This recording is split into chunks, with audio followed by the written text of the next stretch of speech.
श्री कृष्ण गोविंद हरे मुरारी, हे नाथ नारायण वासुदेवा।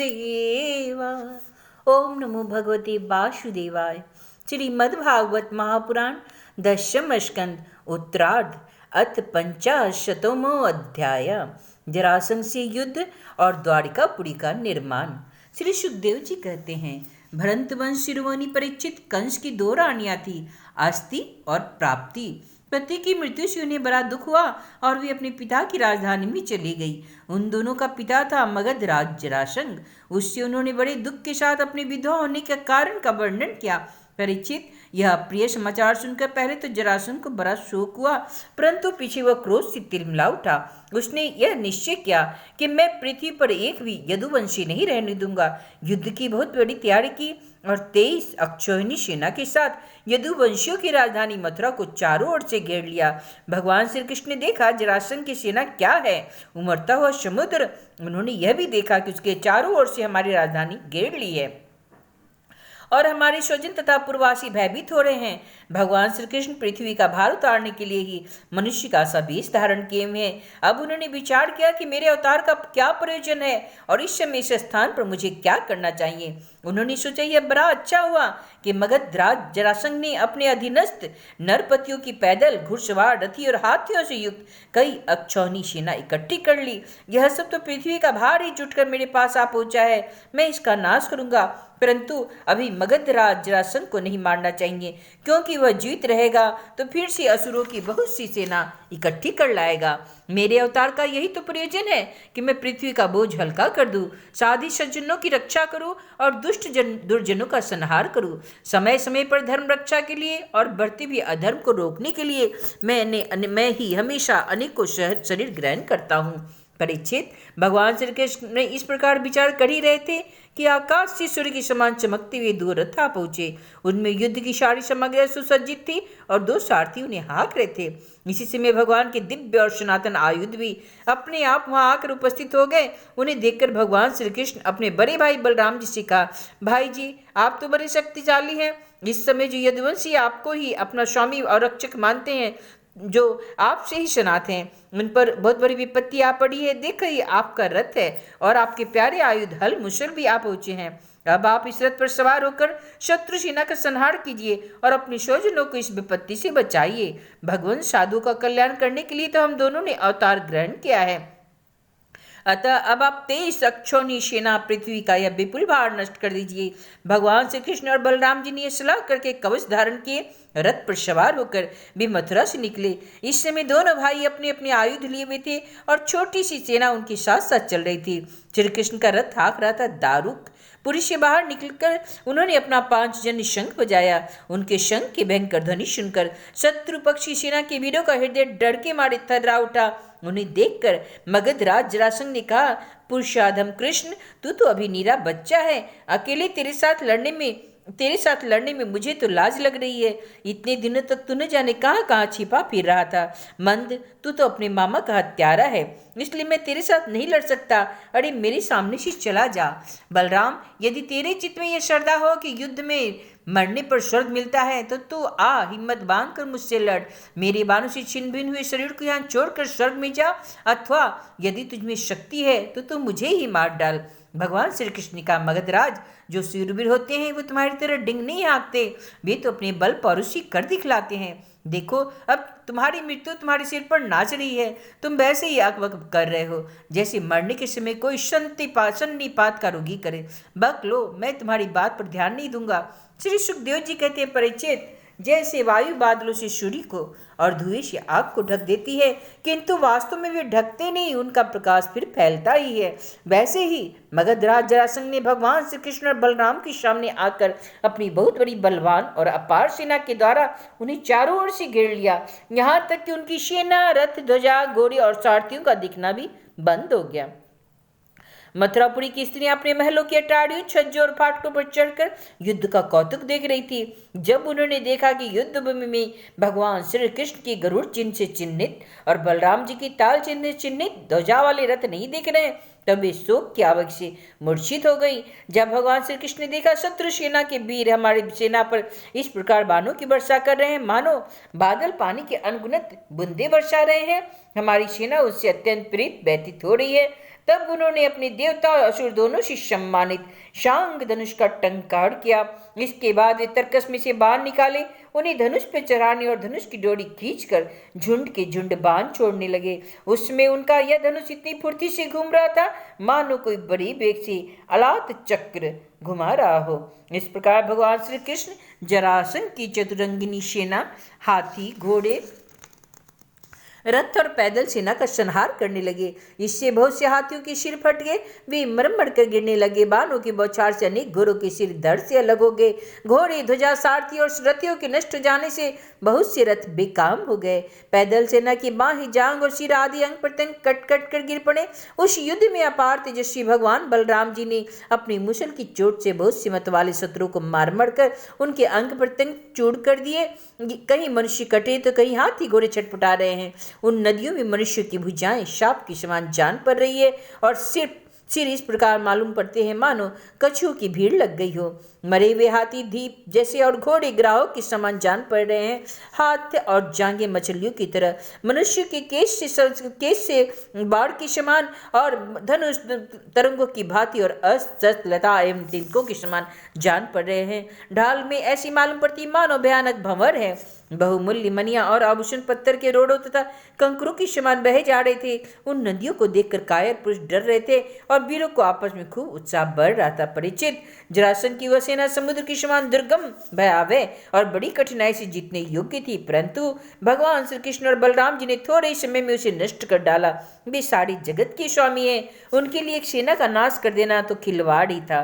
परिचित, भगवान के गुण अनंत है। वे खेल खेल में तीनों लोक की उत्पत्ति, स्थिति और संहार कर डालते हैं। उनके लिए यह कोई बड़ी बात नहीं कि शत्रु की सेना का इस प्रकार बात ही बातों में सत्यानाश कर दे। तथापि जब वे मनुष्य का सा वेश धारण करके मनुष्य के से लीला करते हैं तब उसका भी वर्णन तो किया ही जाता है। इस प्रकार जरासंध की सारी सेना मारी गई, रथ भी टूट गया, शरीर में केवल प्राण बाकी रहे। तब भगवान श्री बलराम जी ने जैसे एक सिंह दूसरे सिंह को पकड़ लेता है वैसे बलपूर्वक महाबली जरासंध को पकड़ लिया। जरासंध ने पहले बहुत सी विपक्षी नरपतियों का वध किया था, परंतु आज उसे बलराम जी वरुण की फांसी और मनुष्यों के फंदे से बांध रहे थे। भगवान श्री कृष्ण ने यह सोचकर छोड़ दिया कि जाएगा तो और सेना इकट्ठी करके लाएगा तथा हम सहज ही पृथ्वी का भार उतार सकेंगे। बलराम जी को रोक दिया। बड़े बड़े शूरवीर जरासंध का सम्मान करते थे, इसलिए उसे इस बात पर बड़ी लज्जा मालूम हुई मुझे श्री कृष्ण और बलराम दया करके दिन की भांति छोड़ रहे हैं। अब उसने तपस्या करने का निश्चय किया, परंतु रास्ते में उसके साथ ही नरपतियों ने बहुत समझाया, राजन, यदुवंशियों में क्या रखा है, वे आपको बिल्कुल ही पराजित नहीं कर सकते, तो आपको प्रारब्धवश ही नीचा देखना पड़ा है। उन लोगों ने भगवान की इच्छा फिर विजय प्राप्त करने की आशा आदि बतलाकर तथा लौकिक दृष्टांत एवं युक्तियां दे देकर यह बात समझा दी कि आपको तपस्या नहीं करनी चाहिए। परिचित, उस समय मगधराज जरासंध की सारी सेना मर चुकी थी। भगवान बलराम जी ने उपेक्षा पूर्वक उसे छोड़ दिया था।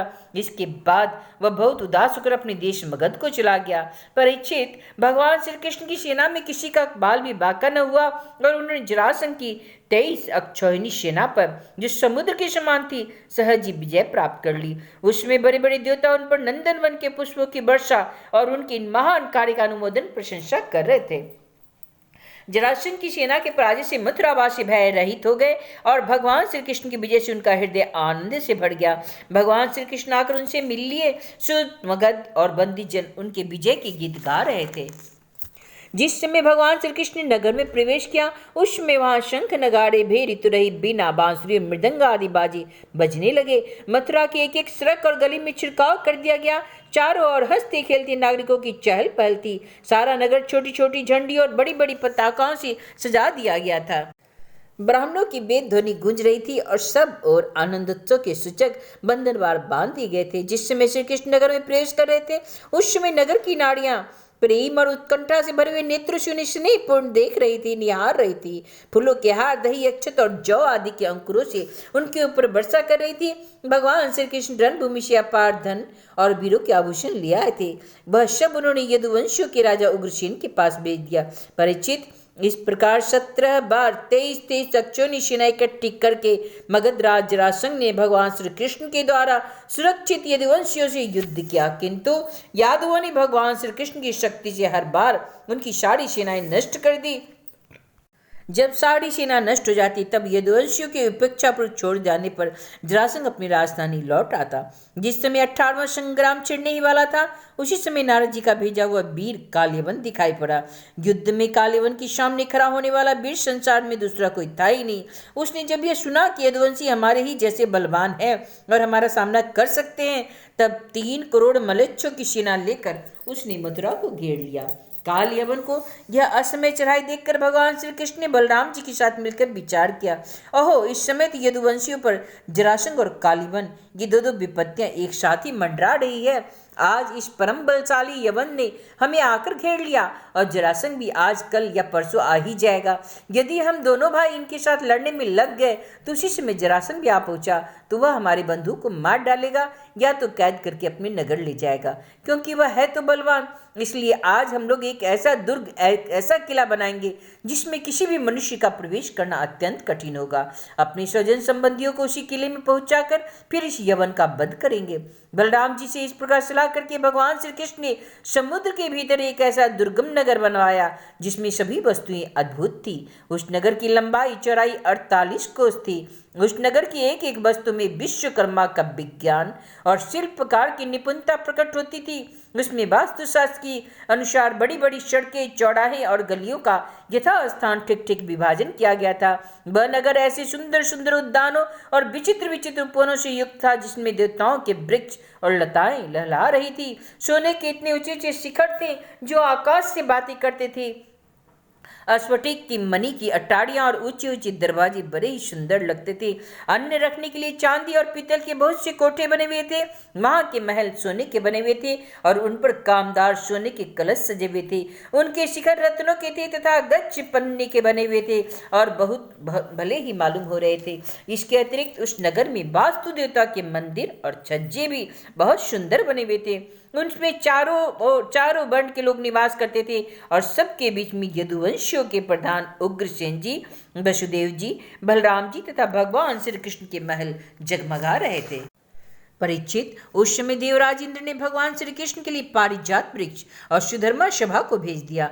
वह सभा ऐसी दिव्य थी कि उसमें बैठे हुए मनुष्य को भूख प्यास आदि मतर लोग के धर्म नहीं छुपाते थे।